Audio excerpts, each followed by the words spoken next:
Insperity presents the Small Business Advocate Show with Jim Blasingame, brought to you by FedEx, CareerBuilder.com, and Palo Alto Software. This is a copyrighted production of Small Business Network, Inc., all rights reserved. You should know that life is a gamble all along. Welcome back.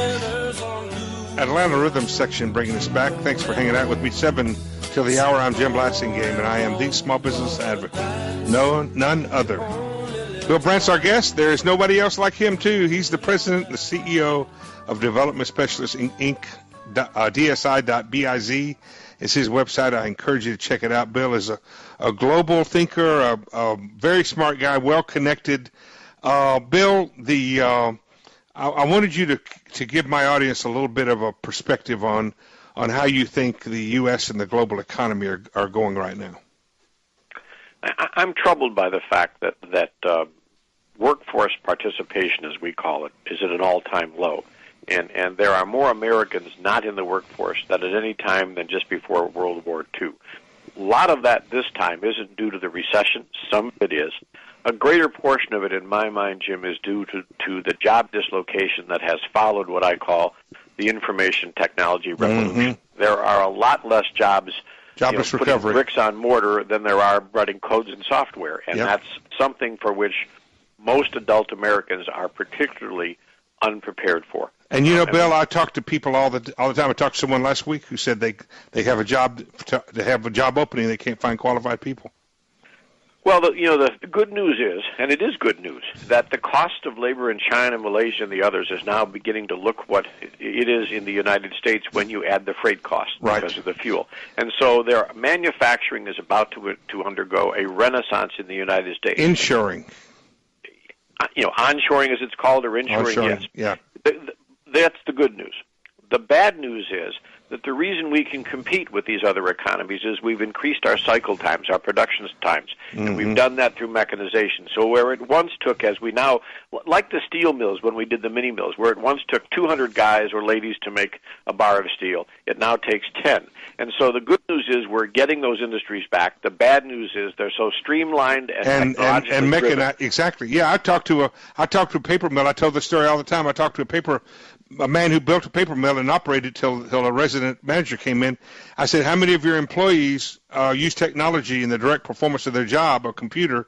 He said 100%. I said, how many employees you got? He said, half as many as the plant I built 10 years ago.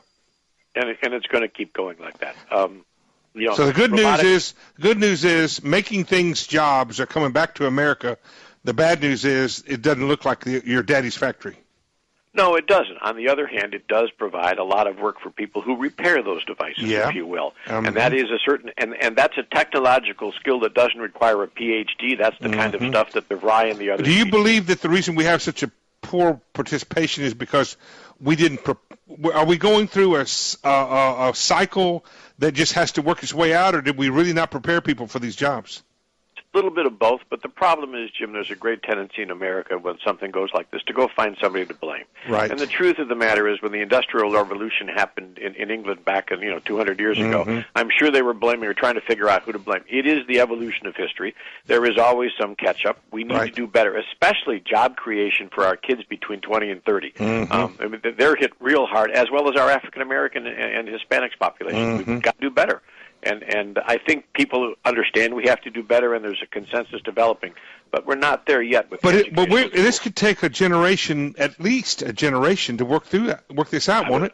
I would agree with that. Yes, and at least one, if not two. Well, at least one, if not two. Time does provide the biggest cure, but that's not much solace for the people today who are. So you're saying then, based with that on that indictment that you and I just made.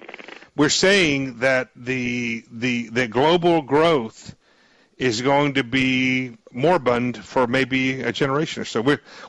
Japan has had a lost generation. We used to call it a lost decade. Are we saying planet Earth's going to have a lost generation?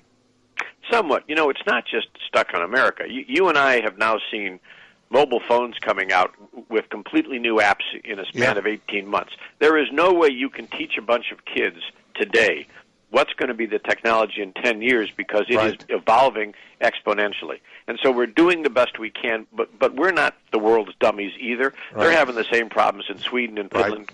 Right. Keeping pace with technology is tough for everybody. But it's not We're all just gonna the have to figure it jobs out. when they do when they get there. It's the nature of work itself, isn't it? It is the nature of work. The real problem I see is there are places in the world, especially the Middle East, the Arab world, where where there isn't going to be inshoring of any manufacturing, and Right. there are 50% unemployed. That's the powder keg. That is, you're exactly right. And there's not much when their oil business is gone. There's not going to be much to redeem to recommend that part of the world, is there? Unfortunately. No. Hey, Bill, thanks for being here. Great job today. It's always a pleasure. We always get smarter when you join us. Thanks for being there.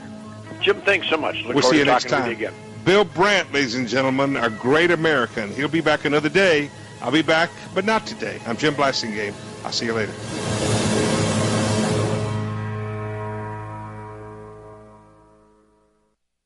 Insperity presents the Small Business Advocate Show with Jim Blasingame, brought to you by FedEx, CareerBuilder.com, and Palo Alto Software. This is a copyrighted production of Small Business Network, Inc., intended for the private use of our audience. Except as otherwise provided by copyright law, all other copying, redistribution, or publication without prior written consent is prohibited. All rights reserved.